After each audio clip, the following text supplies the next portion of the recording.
After 130 some odd hours, I have finally finished Dragon Age the Veilguard. Is it the Veilguard? Yeah, Dragon Age the Veilguard. So here are my thoughts on what I played for the 131 hours. Not everything is peachy, not everything is bad, as the majority of the internet seems to think, which I think it's funny because literally pretty much every Bioware game that comes out, it's always accompanied by a bunch of angry fans. and to be honest, I think it's actually hilarious given the fact that a lot of Dragon Age fans who are very vocal online tend to not really be Dragon Age fans, but they're actually Dragon Age Origins fans. And there's nothing wrong with that, right? But we have to understand that Dragon Age Origins came out 15 years ago. This game is a great game. Do not get me wrong. Dragon Age Origins, some would call a masterpiece. Now, to be completely honest, the first time I played Dragon Age, I wasn't too fond of it. And the reason why I wasn't fond of it was simply because, one, I played it on a console. This game is meant for mouse and keyboard. So if you don't like Dragon Age because you played it on console, I highly recommend playing it on the PC. It's much better. And two, at the time, I wasn't really familiar with Western RPGs. I was more so accustomed to playing JRPGs like Final Fantasy, Breath of Fire, Saga Frontier, Xenogears, all of that, right? Persona, the list goes on and on and on. So the first time I tried out Dragon Age Origins, and to be quite honest, my favorite gaming series of all time, Mass Effect, I consider Mass Effect 1 through 3 an entire experience and not individual installments. But the first time I tried out Mass Effect and Dragon Age, I actually didn't like it. In fact, I think that's another driving factor that brought me back to complete Dragon Age Origins, was simply because I liked Mass Effect so much after giving it another try after not liking it. Man, that was a roundabout way to go around saying the things. That's just how I am. My brain thinks like I paint, which is all over the place. So, Dragon Age Origin fans, I could see why they don't like Veilguard. I get it, I see why, because they essentially took the combat of Mass Effect and kind of injected it into Dragon Age. But that's also disingenuous because Dragon Age 2, right, kind of separated from the tactical combat of Dragon Age Origins, right?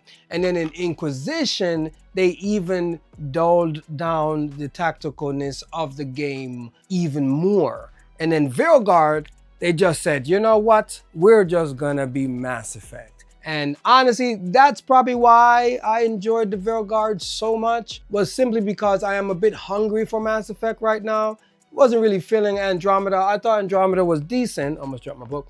I thought Andromeda was decent, but it just didn't hit the high note of the trilogy that is like my favorite gaming experience of all time, right? So I say all that to say this. As a fellow gamer, I would like to say, stop being a gamer. Do not be a gamer. That might sound weird, right? The reason why I'm telling you that is because you do not want to be a part of the hive mind that has engulfed the entire internet. Literally everything that comes out today is trash, right? I've seen people even call great games like Elden Ring trash. I've seen people call like Black Myth Wukong trash, Astrobot trash. And I feel like the hive mind mentality, it gets pretty silly when you play something and it just doesn't line up with what they're saying online. Well, at least not to the extent that they're complaining and moaning about it. I feel like you shouldn't be a gamer. Be a person, an individual that likes games. There's a huge distinction. Like me, I am an artist, right? / gamer, right? But that's not my identity. I am Jabu, I am me. I am a culmination of all my experiences that equal me as an individual. So gaming is a part of my identity, but it is not my identity. You know, that's one way to continue enjoying games. I've been playing video games since the NES days. So I've seen it all. I've heard all of the complaints. I've seen so-called companies that are supposed to fail when everyone says, oh, it's a flop and it's this and it's that. And those companies are still around. And granted, they're different developers. People can't work on our entertainment for the rest of their lives. They might have a different career path, or they may have grievances with the rest of the creative team and decide to leave, which is totally fine. Things change. That's one constant of our existence. Things will forever change. You won't be the same age tomorrow, you know, or you won't be the same person tomorrow and the next month and next year. You will have a different retrospect depending on your experience. So enjoy games.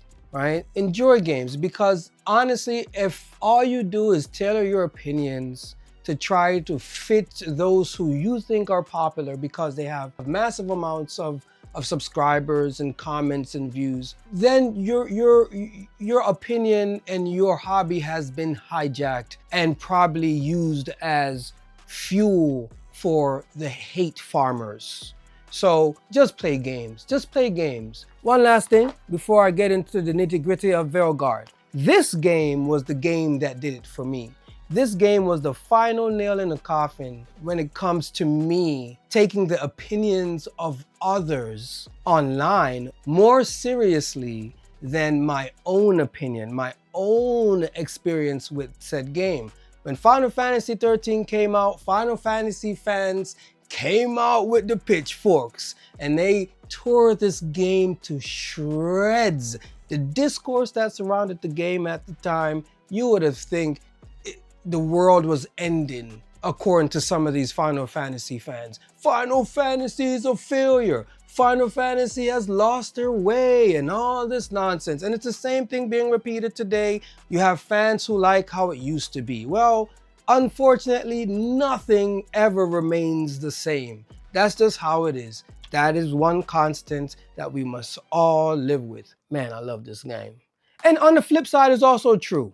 I remember this game, Two Human. Who remembers Two Human? A lot of people are like, what the hell is Two Human? This was a game that was hyped to shit. And there was a guy at my job at the time that swore this was the greatest game to ever exist.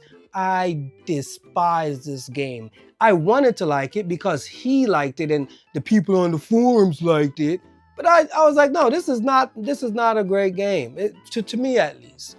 We all have different opinions, you know? So respect yourself and respect your opinion. Without further ado, let's jump, I almost dropped my book, let's jump into my notes that I took on Dragon Age Veilguard. All right, so the game is not a doozy in my opinion. I feel like it's rather entertaining. And that is the reason why I'm playing games in the first place, is to be entertained, right? Right.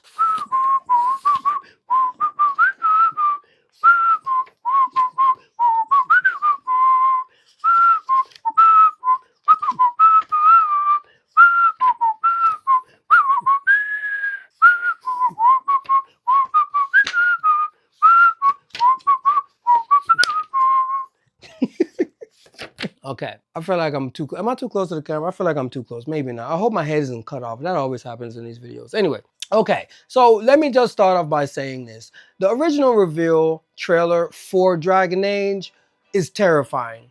It's terrifying because I literally thought to myself that I was not going to buy the game because I didn't like the fact that the characters were introduced in the same manner a competitive arena shooter would debut their characters. I didn't like how friendly and kitschy it all was for Dragon Age. But then it dawned on me, right? I literally played over 300 hours of Inquisition, and that kitschiness is in Inquisition, and it also was in Dragon Age 2, and a little bit of it was actually in Origins. And I know a lot of people, they're like, oh, well, Origins was so dark and gritty and all this other stuff. Well, to be honest, yeah, that is true. Yes, it wasn't as colorful as it is today, but Veilguard gets really dark. They do a lot of really messed up things in this game. And so I think the original initial trailer was ass compared to what we actually got. So the first thing I want to jump right in is one of the most contentious things about Veilguard, and that is indeed the faces. So to me, faces are hit or miss, right? Some faces look really nice in the Fortnite-esque art style. I hate calling it that because I am so used to seeing a plethora of art styles that art style is it's not enough to deter me from enjoying an experience, simply because I've been exposed to so many different styles, from anime to movies, TV shows, and of course games. So I can go from playing Animal Crossing to like Dark Souls, for example. So to me, art style is it is not the end all be all of my enjoyment of something, right? But I feel like BioWare should have stuck with the faces from Inquisition.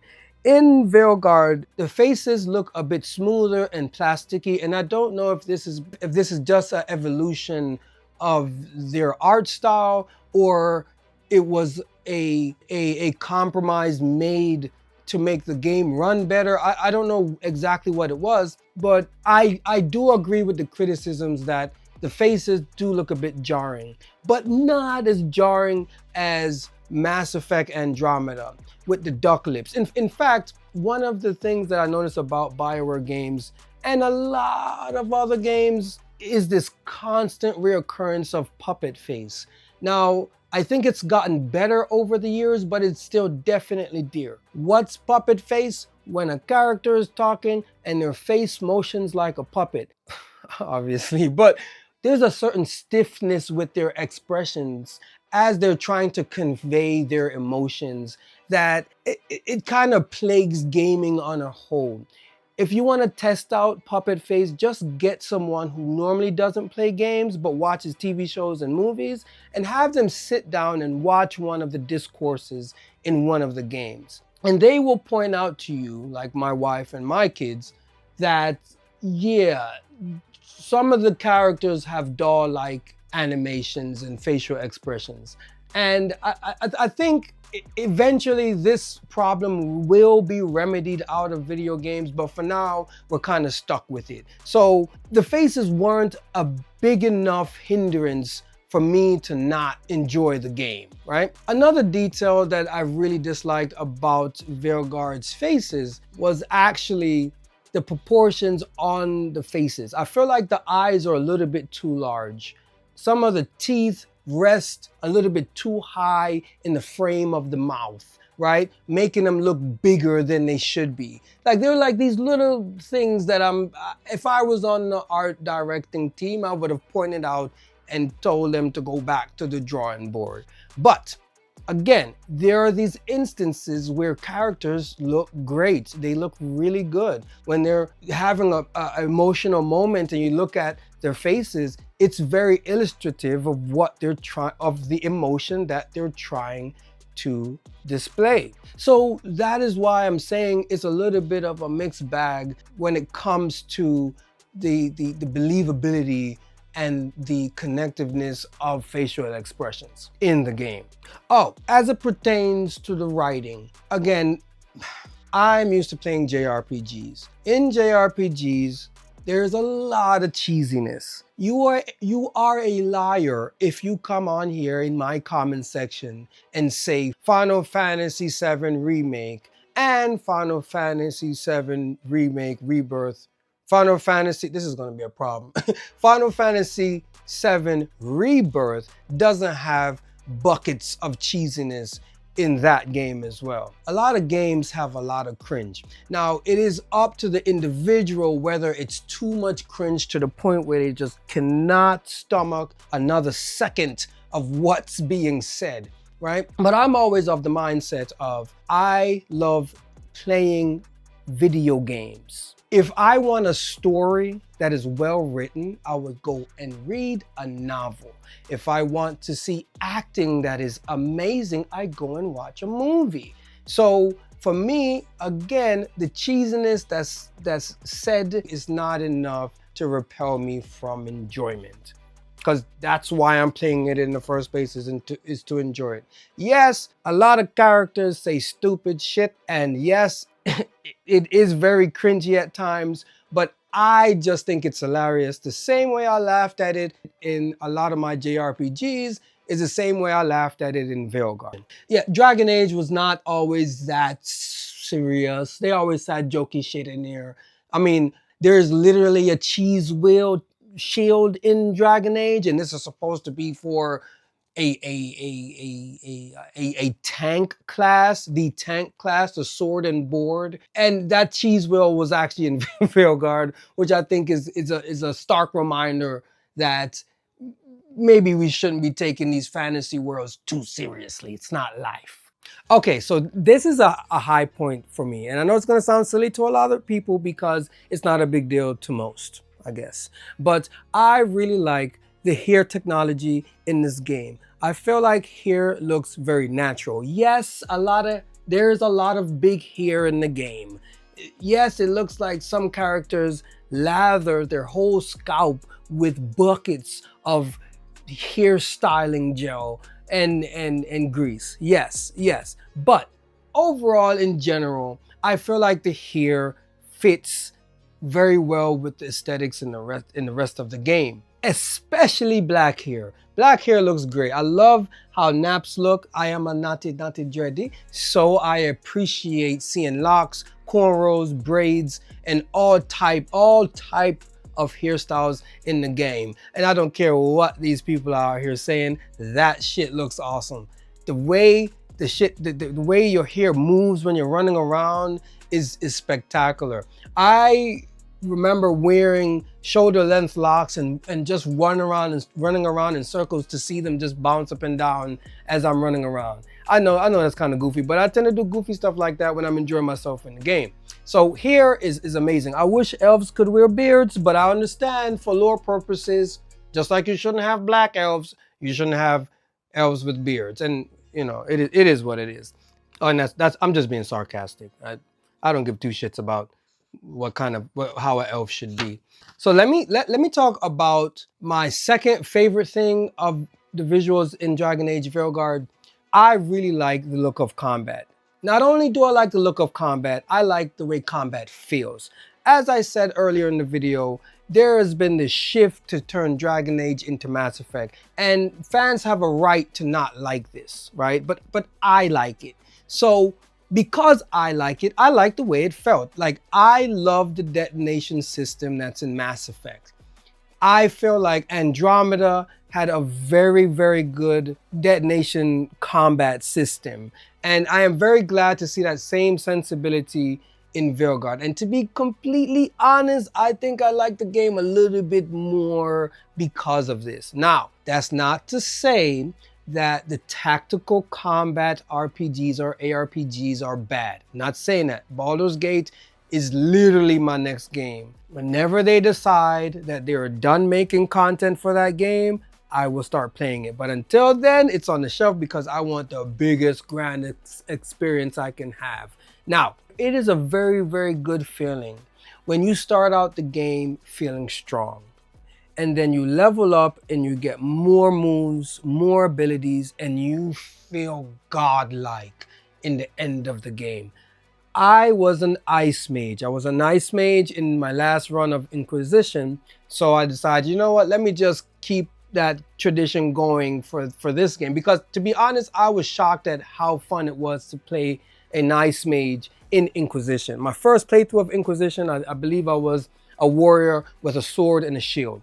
That was nowhere near as fun as freezing enemies, warping with ice magic, which is really cool in Inquisition. That is actually kind of in Veilguard, but I think all mages can warp a little bit now. But in Inquisition, that felt stellar, and it still feels good here. I love crowd controlling, freezing whole areas, and having one of my hombres or one of my party members do a primer and I detonate that shit with a black hole. I am a huge fan of the cosmos. It's in pretty much most of my art. So the fact that I can call black holes on a whim I just think it's fantastic. It felt fantastic. It felt fantastic. One of my favorite moves is this move where my character would turn to the side and then open up their hands, and then a mini universe will come out sprawling, and you can see constellations going everywhere. And then once it hit, I can detonate that thing to explode. I mean, it just felt fantastic. And I did respec and try out the other types of mages. The necromancer I thought was pretty sick, with all of the green shit floating everywhere while you're just decimating other characters' health. I thought that was great. The spell blade was fantastic. It felt so dope. I felt like I was like a fast Jedi mage warrior with crows as weapons, slinging lightning. I became a fire mage, dropping comments on people. It just felt powerful and looked powerful. This game tends to throw a lot of enemies at you. And I think the reason why BioWare decided to go with this is simply to show just how crazy you can get with crowd control on a whim. And I think it works. Now, that being said, I do enjoy the combat in Veilguard, but I do feel like it's a bit on the easier side. So I would recommend upping the difficulty if you're bored. Don't be like one of these disingenuous content creators that put the game on easy and spam the light attack button to say the combat is poor. That is disingenuous, and it is 100% bullshit. Now, up the combat, turn down the health of the enemies, because the enemies are a bit spongy on the harder difficulty. And if you don't feel like spending that much time twiddling away their energy, I suggest, to protect your fun, turn down the health pool of the enemies. Now, one caveat to the awesome combat in Veilguard is how crazy and hectic it can become. Now, I said I love Mass Effect's combat, and I stand by that. But I understand sometimes shit can get a little bit too chaotic. Shit's flying all over the place. There are thousands of little pieces of particle flecks flying all around you, to the point where you can't even see the damn UI. So I understand that it can get a bit chaotic, but at the same time, for me, it was very fun. I had a good time with the combat system. And like the previous Dragon Age games, yes, it does suck that you can't directly control your characters or your party members. And I honestly wish they would have went a bit further with the combat system and let me swap to Belara, or let me swap to Hardin or Taj. Let me swap to whoever I want to and then bust ass that way. And I will admit, it did feel very cool when you're pulling off a detonation and they were like jump over your head with a bow and arrow, or they'll jump down with their sword or whatever, and then it will have the big diamond square and then it will explode. I think it's cool, but it would be cooler if you can control the other party members. Final Fantasy 15, I remember this same thing happening, always wanting to control the other characters, Promptu and Ignis, but that wasn't the case when the game first came out. It wasn't until the DLC where Square decided to give us the ability to play as the other characters with their own little DLCs. I really like that.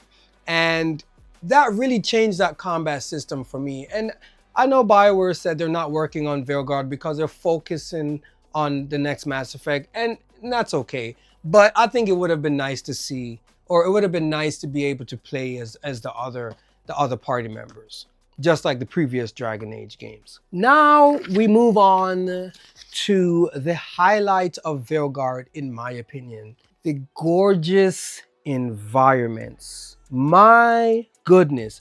I know people say Dragon Age Origins had this nice dark tone. It was so realistic.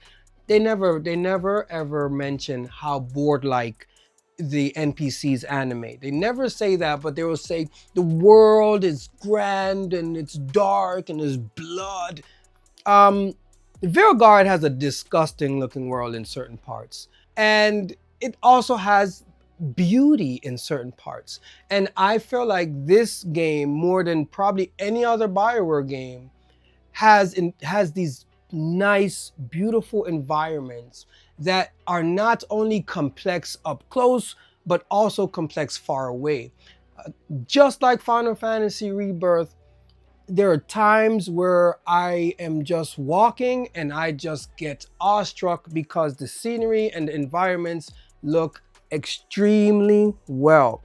I really love how distinct each area was. And I know Inquisition had the hinterlands, and a lot of people thought the hinterlands was the entire game, but that game also has a nice amount of variety, but I think Veilguard has even more variety. I remember thinking to myself that the Mornwatch place was gonna be hella lame because it looks like some kind of like Halloween town. And I was actually very incorrect about that sentiment because that place looks really badass in certain spots. In certain spots, you have these big towering monuments of death, and you have this catacombic look, and it just looks really good. The use of color in these environments are spot on. Remember the days of the gray and brown shooters? You remember those days back when Gears of War and stuff used to come out and everything was just gray and brown and drab? That's when Origins came out. That's when Origins came out.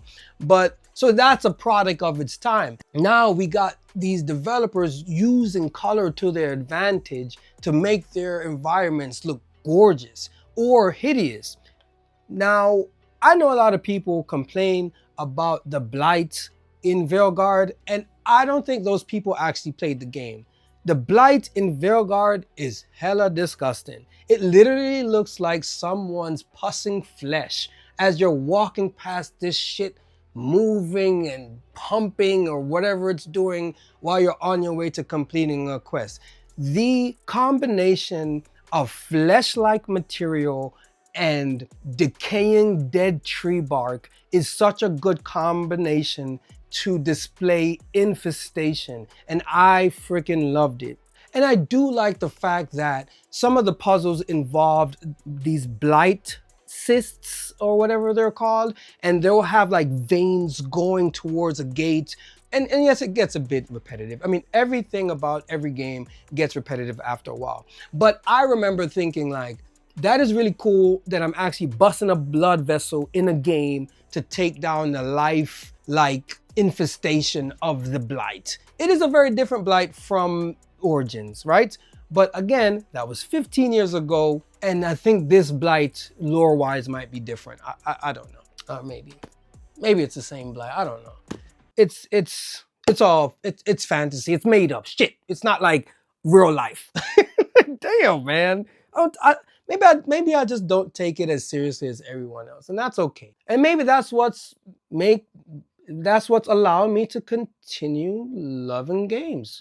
Maybe some people just take it a little bit too seriously. Maybe we should just all have a giant deep breath and calm the hell down. The one place that actually really grew on me was the Lighthouse. At first I remember thinking, damn, this lighthouse is really bland. It's just not good. Like, why would they make such a shitty ass headquarters? Until I started to play more of the game and it slowly started to unravel. I noticed that anytime I got a new party member, the interior would have certain changes, certain slight changes that actually helped me navigate when it came to finding them, to talk to them, or to converse. So for example, like in front of Tas's place, you'll see like these dragon statues. I thought that was a nice touch. For Emmerich, you'll see these skeletal figures, these skeletal statues just kind of standing there all dead and decrepit looking. So, and this is through and throughout the Lighthouse. The Lighthouse really starts to form and grow the further you play, the further you get into the story. And I really like that. I also like the fact that you can change the theme of the entire Lighthouse. I think that was a nice touch. Of course, I went with the Tevinter. I played as an elf, a black Tevinter elf. That was a mage, so I decked out the whole place in Tevinter garb, and I think that's a nice touch for your home base. And I don't know what's going to happen with the next Mass Effect, because obviously the Normandy is not going to be there, so I don't know. I don't know. But I'll tell you one thing, There will be a lot of controversy. There will be a lot of controversy. That is pretty much all I have to say about the visuals in Dragon Age Veilguard. Now, I do have some things that I took note of because I wanted to add my voice to the grand conversation. And I know my voice is probably not going to align with everybody else, but again, I am from an age and an era where gaming on a whole was seen as dorky and geeky and was kind of frowned upon. So that kind of made me grow up to not give two shits about what other people think. Whether that's a good thing or a bad thing, I don't know. I just enjoy the games. So here's my list of things that I wish Veilguard would have done better. And I'm not going to spend too much time on this, but I feel like it's worth being said on this in this video. When your rook is jumping from a high place off of a ledge or something, for some reason Veilguard doesn't have a drop and roll forward animation. Your rook just kind of lands like a sumo wrestler, very stable and just keeps running. I feel like just adding a little drop and roll forward would have been great. Another thing that I kind of didn't like, and this was the same thing in Inquisition, just BioWare, just stop putting deep water in your games. We know the characters cannot swim. And the fact that you have this stupid ass drowning animation if I go too far into the water, like certain parts I'm running around and I just start drowning, it's just kind of stupid at this point. Maybe you should go the route of Black Myth Wukong and just put up a few invisible walls. Maybe that's what we need, but the drowning thing is just not working. It just looks so dumb. Let's not put that in the game. Enemy variety. Here's the thing. Yes, I like the combat system, but I feel like, and this is not just exclusive to Veilguard, other games have the same issue. If your game is going to be over 100 hours long, the enemy variety needs to be much higher to accommodate for the extra time that we're spending in the world. So enemy variety is very important, and I think it's a little on the lower side in Veilguard. And honestly, I just wish there were more enemies, different kinds of enemies. Yes, we're fighting against the Blight and we're fighting against the Venatori, but it would have been really nice if you had like other bandits and other creatures that are just a part of the world that also were a threat to our party. So enemy variety, I think, could be improved. Okay, and another thing that I don't really like about Veilguard was actually the look of the Qunari. I still think they look dumb as hell. Yeah, Qunari, you guys just missed the boat on the Qunari. Okay, I must admit, I feel like Toss is probably one of the better looking Qunaris, but you got these Qunaris that are just kind of like scrawny looking, and to my understanding, the Qunari are supposed to be like brooding warriors and such, or maybe that was propaganda from the other games when it comes to the Qunari. But in this game, it just felt a little off seeing wimpy Qunari because you're used to seeing them be so strong and powerful. Imagine playing Zelda and seeing the Goron like skinny, like look like pebbles instead of these big boulder rock people. I think it would be a little jarring. So I think the fact that the Qunari look like humans with just big ass foreheads and horns, I feel like that is a valid criticism from OG fans, right? Like that's a very good criticism. So the faces should have been from Inquisition and the Qunari should have been from Dragon Age 2. Because honestly, Origins, I didn't like the Qunari in Dragon Age Origins. Sten looks dumb to me. He doesn't look nowhere near as cool as the Arrow-Shock from Dragon Age 2. This guy, this Mo is a bad, look at him. You know what I'm saying? I'll put a little image up. But yeah, the Arrow-Shock from 2, this is how the Qunari should look. Now, there are remnants for certain story beats in the game that kind of show that broodery of the Qunari. But by and large, sissy Qunari shouldn't exist, man. They just shouldn't. But anyway, here is my #1 problem with Dragon Age. And I feel like no one is ever mentioning this, and that has to do with the consistency of Dragon Age. Hear me out. So it dawned on me, the reason I love Mass Effect so much, or one of the reasons why This game started one of the greatest experiences I've had in all gaming, is because of the consistency between 1, 2, and 3. Yes, 1 had more RPG elements, 2 had the loyalty missions, and 3 had the messed up endings according to everybody else, right? But what remained consistent throughout all of Mass Effect was in fact Shepard.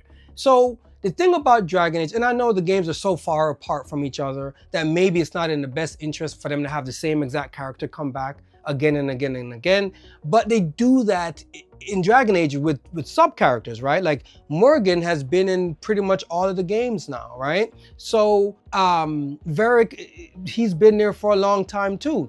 So in terms of your main character, we go from the Warden to the hero of Kirkwall, to the Inquisitor, to the Rook. And I feel like having the different protagonists, it kind of takes away the continuityness of the world that we're experiencing, because we're experiencing it as our character would experience it. Another thing, it is also jarring to see characters that we know and love from other installments come back and look completely different.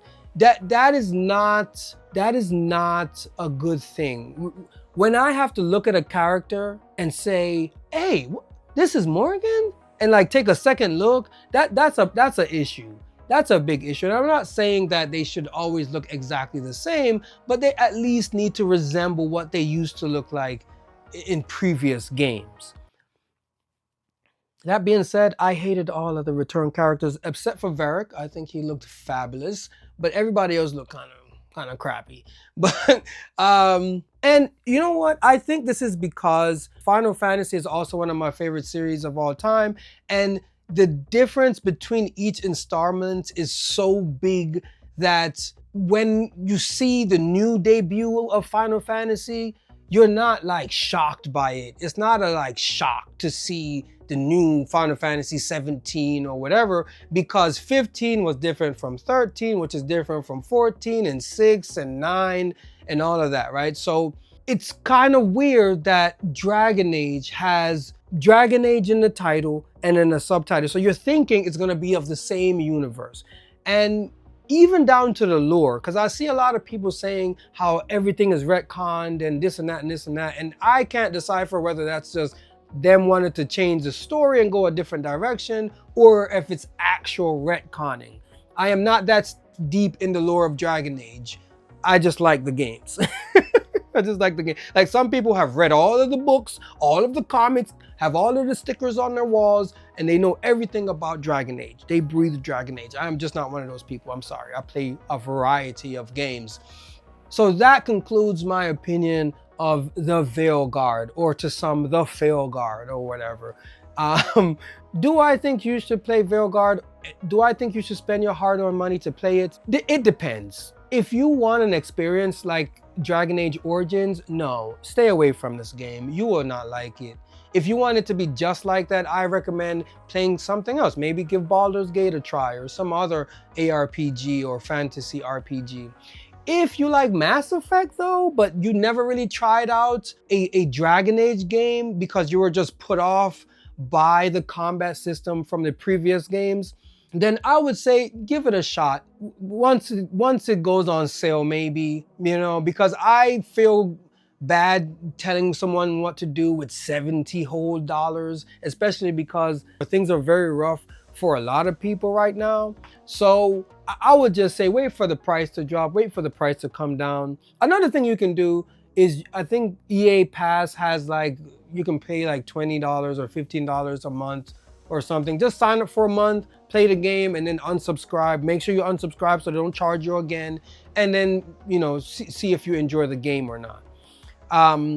I had a lot of fun with it. I played it for 131 hours. And yes, I am going to do another playthrough. I want to play as either a rogue or a warrior, and I want to play as a Qunari. Yeah, I know that. But you just said you didn't like the Qunari. Yeah. I want more of that forehead and horn action. I don't know. I just want to play as a Qunari, even though I don't like the way they look. or whatever. So for those of you who have no idea who I am, my name is Jabulani Ori, artist extraordinaire. If you would like to see my work, you can head over to my website, jahbu.com, and have a gander. If you're on social media, primarily TikTok and Instagram, I'm just JAHBU_art, A-R-T. On my social media, I tend to do more of my artsy things.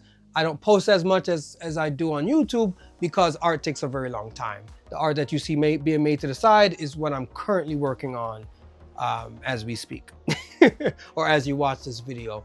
Right now, I'm about to start Astrobot. My daughter is very excited. She cannot wait to get into that. And I'm not really sure what I'm gonna put up next week. If there's a game that you would like me to talk about, just put it in the comment section below. And if I have enough experience with the game, if I've played the game, then I may or may not do a video on it if I see it reoccurring. Thinking about maybe talking about God of War. That shit was fire. You got Persona 5. I mean, there are a ton of games that I can talk about. So put it in the comment section below. I love reading comments in the comment section. Now, I must admit, it's been very difficult to read very long comments that are like 3 or 4 paragraphs. And some of the negative comments kind of seem bot-like. So I'm kind of not taking them seriously. I kind of don't take them seriously if they sound the same over and over. But that being said, I do read the comments, load up the comment section. But until next time, my wonderful people, keep enjoying games, have fun with your life, stay safe, one love, peace.